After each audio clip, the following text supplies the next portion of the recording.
اسمي جنات، في عمري 14 عام. قررت نفتح قناه ديال اليوتيوب من بعد بزاف ديال التفكير، سقسيت الناس والاقارب وكاملين شجعوني الصراحه. وهذا اول فيديو غتشوفوه في اليوتيوب. يلا دابا نتعرفوا على القناه ديالي. بالنسبه للقناه غادي يكونوا فيها بزاف ديال القصص متنوعه عن جرائم وقعت في المغرب او خارج المغرب، وعن جانب المظلم ديال الدول، وبزاف ديال القصص غادي نتعرفوا عليهم مع الفيديوهات اللي ما جديد.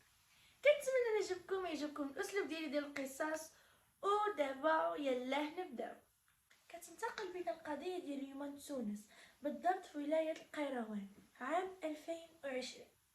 ان واحد البنت كان اسمها هيفا كان عندها واحد المحل ديال تصميم وخياطه الملابس.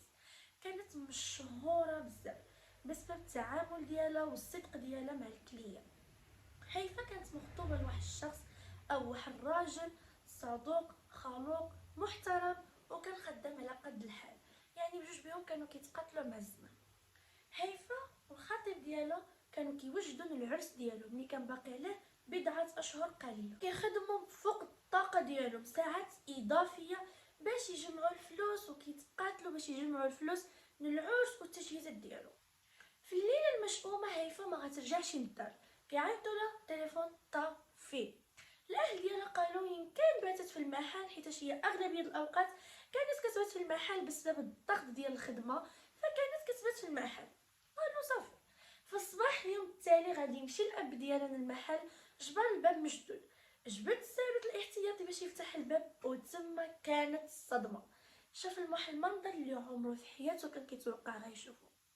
بنته سايحه بدمها، جثه هامده. الاب من هول الصدمه غوت ربي اللي خلقه وطاح من الوقفه ديالو صخفت. الجيران تجمعوا على صوت الصراخات وعيطوا لرجال الامن.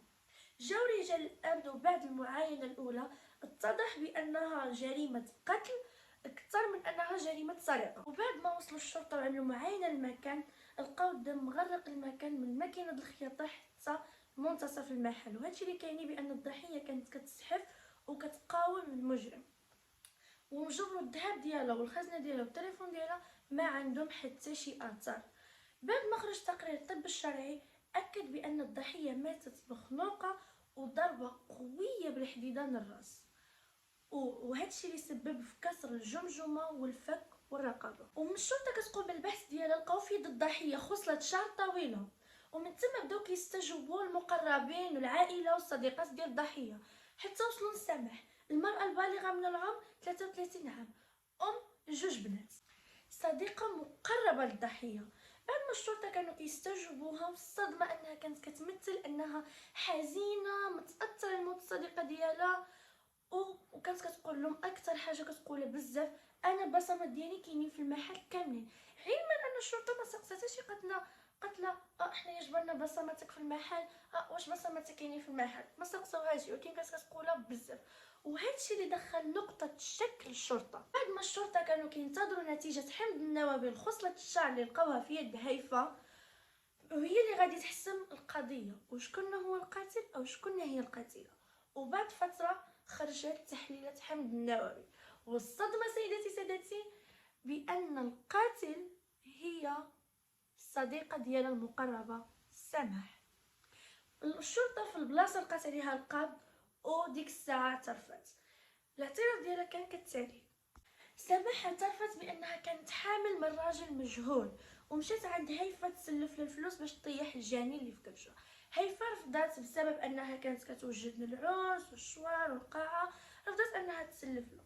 سماح افتكرت الرفض ديال هيفا انه خيانه ليها، وبقات حاضياها حتى يكون المحل خاوي. حتى الليله المشؤومه اللي كان فيه المحل خاوي، قطعت العبايه ديالها وبدات كتجري عندها في المحل. قالت لها: هيفا اعتقل الطليق ديالي كيجري مورايا، اليوم غيقتلني.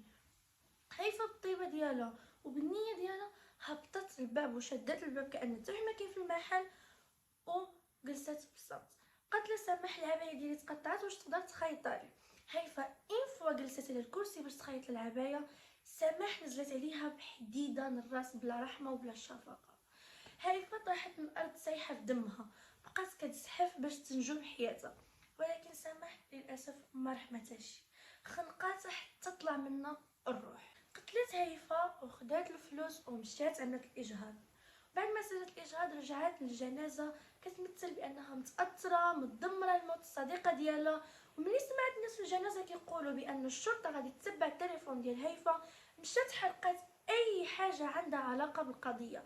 ولكن ما نساوش واحد الحاجه، بان الروح عزيزه عند الله. وبعد محاكمه دامت ل3 سنوات تم اصدار الحكم عام 2023 على سماح بالاعدام. ولكن تونس ما كتنفذش الحكم بالاعدام، حيتاش اخر حكم نفذته بالاعدام عام 1991.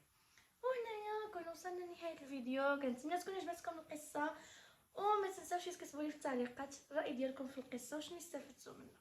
وقبل ما نسالي الفيديو ما ننساش نقول لكم تشتركوا في القناه وتفعلوا زر الجرس باش يوصلكم كل جديد. الحسابات اللي غتجبروا هنايا ديال الانستغرام والتيك توك والفيسبوك ديالي. وهنا بغيت نقول لكم باي باي.